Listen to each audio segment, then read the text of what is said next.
Is it a bird, is it a plane, or is it a freaking psychopathic murdering monster? This is the question I pose to you today, because we all know that Superman does not kill. He may not be born of this earth, but Superman is supposed to represent the best of humanity, a standard which we should all hold ourselves up to, which means living virtuously, helping people, and trying not to laser beam literal children's brains out. Except the truth is that on occasion Clark Kent, against his better judgment, has killed. And honestly, he'll probably kill again. It's actually kind of alarmingly regular, to be honest. So with that in mind, I'm Will for What Culture, and here are 10 times Superman was forced to kill. Also, if you like this video, feel free to swing on by What Culture Comics for more content exactly like this every day. It'd be great to see you there. Number 10, Zod at the end of Man of Steel. You knew this one was coming, so I figured let's just get it out of the way right off the bat. Zack Snyder's reboot of the Superman movie franchise came after Bryan Singer's slavish sequel and love letter to the more colourful, innocent fare of Christopher Reeve in the 1970s, which dramatically bombed at the box office. Not wanting a repeat of that disaster, Warner Bros. Looked to Christopher Nolan's incredibly successful Dark Knight trilogy of Batman adaptations and decided they wanted more of that. So Man of Steel became the realistic, grim, dark Superman movie where death and destruction awaits behind every corner, and more often than not, Kal-El himself plays a big part in it. Basically, the entire last half of the film is Superman grappling with the Kryptonian bad guys across Smallville and Metropolis, highly populated urban areas that are completely decimated during the superpowered battle. If that wasn't enough, the film climaxes with Superman breaking Zod's neck in a train station. Granted, Zod didn't really leave him much choice, but still, it's definitely murder. Number 9, a Kryptonian dragon. For the most part, and the benefit of us Earthlings, Superman seems to keep his killing to creatures from his home planet. Case in point, the Kryptonian dragon. And in Superman 13, Supes takes it on himself to lay the smackdown on the mythical fire-breathing monsters. He comes to the conclusion that this creature's DNA is decaying, so it's not technically alive, but it is hella destructive. So he roasts it with his heat vision, and it explodes. Sure, there's the not technically alive proviso, and the dragon did have the potential to harm civilians, but also Superman just killed a sentient being without really thinking too hard about it, and an endangered species at that. Number 8, Dr. Light during Trinity War. Just so you know that wasn't a momentary lapse in morality or particularly out of character for this all-new, all-different big blue Boy Scout, DC decided to follow up the dragon side of Superman 13 with even more murder amongst the Trinity War crossover a few months later.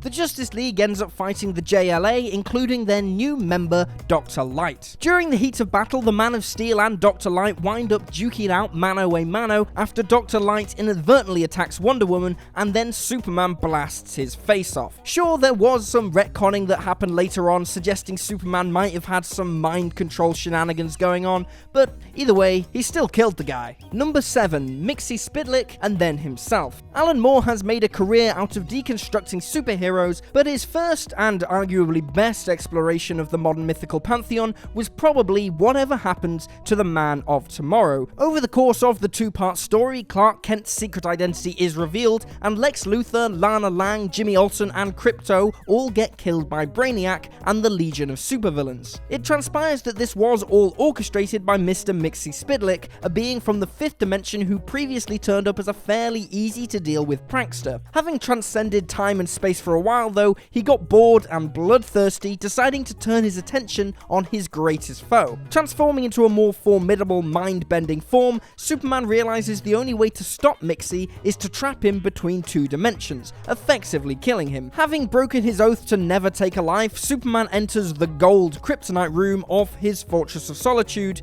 committing suicide. Or maybe it didn't kill him, it's a bit ambiguous, but what isn't ambiguous is he literally tore Mr. MXYZPTLK in half. Number 6, Zod and pals at the end of Superman 2. One of the defenses brought up by people who really liked Man of Steel was that technically Superman was killing way back in the 70s. What are seen as colourful, innocent, old-timey superhero pictures courtesy of Richard Donner actually involved Superman pretty much just murdering the villains of the piece, and again, they're General Zod and his Kryptonian cronies. Negotiations really don't work with those guys. Superman lures the villains to his Fortress of Solitude out of harm's hero's way, where he exposes them to a magical crystal chamber that saps them of all their powers, rendering them useless and not at all dangerous. Then he crushes Zod's hand to a fine paste and tosses all of the baddies into a bottomless pit where, lacking their super strength, they will surely die. Number 5. Everybody in the olden days. Much like Batman, who has a famously fierce rule about killing, Superman's early days are filled with a much more aggressive approach when it comes to dealing with villains. In fact, Superman gets straight down to murdering right in the pages of Superman number 1, when the character tosses an army general off a cliff and then destroys an enemy plane without checking to see if the pilot parachuted out in time. Yeah, old Superman is freaking hardcore.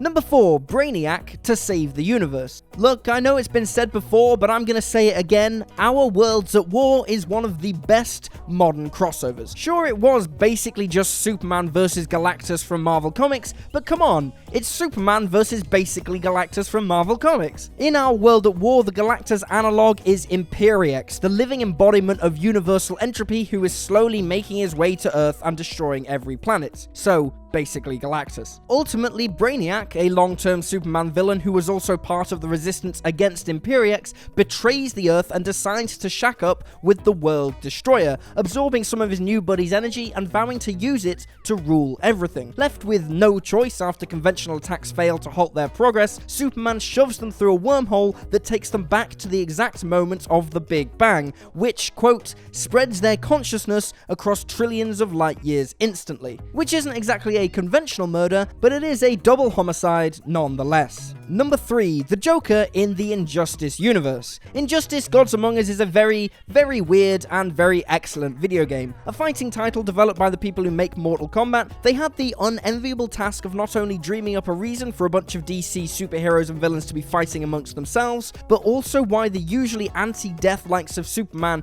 Batman and Wonder Woman would be pulling off some brutal fatality-style finishing moves. I'm sure you all know the story by now. Joker tricks Superman into believing Lois Lane is in fact Doomsday, and Superman only realizes after he's launched his fiancée into space. Joker then nukes Metropolis and Superman flies down and gets revenge by sticking his fist through Joker's chest. This all led to the Injustice comics verse, which is, as of right now, one of the best Elseworld stories currently going on. Number 2. Doomsday. Honestly, the death and return of Superman are not the greatest comic books in the world. The killing of DC's biggest character and cultural icon wasn't ever meant to be a good story, however, it was supposed to be an event. It was a publicity stunt that was 100% successful, as the story got picked up in mainstream news outlets across the world, and consequently the issues in question sold like hotcakes. For a storyline that was particularly uninspired in its conception, the method of Superman's demise was similarly dull,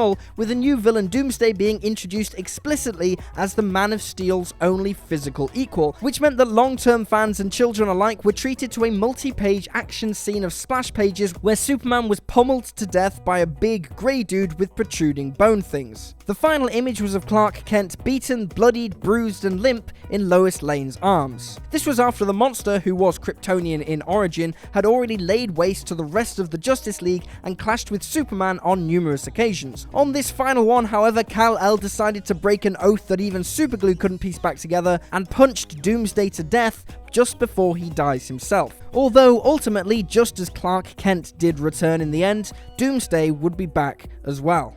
Number 1. Zod and pals in Superman 22. Zod's third appearance on this list should let you know that when Superman decides to get his hands dirty with the blood of his enemies, the enemies in question are generally General Zod and the Kryptonian crime gang. Taking place in a pocket dimension where Zod and co had wiped out the entire human population of alternate Earth, Superman reluctantly takes on the role of executioner, exposing them all to kryptonite that has no effect on him for some reason. To be fair, he really did feel bad about it, and maybe that's the important thing. Superman shouldn't kill, which means that when he is forced to, it's all the more tragic, and just a little bit awesome. And there you have it, folks. 10 times Superman was forced to kill. Drop me a follow on Twitter at YouSlyDogU, and subscribe to What Culture Comics for more of that delicious comic goodness. I'm Will for What Culture, thanks for hanging out, and I'll see you next time.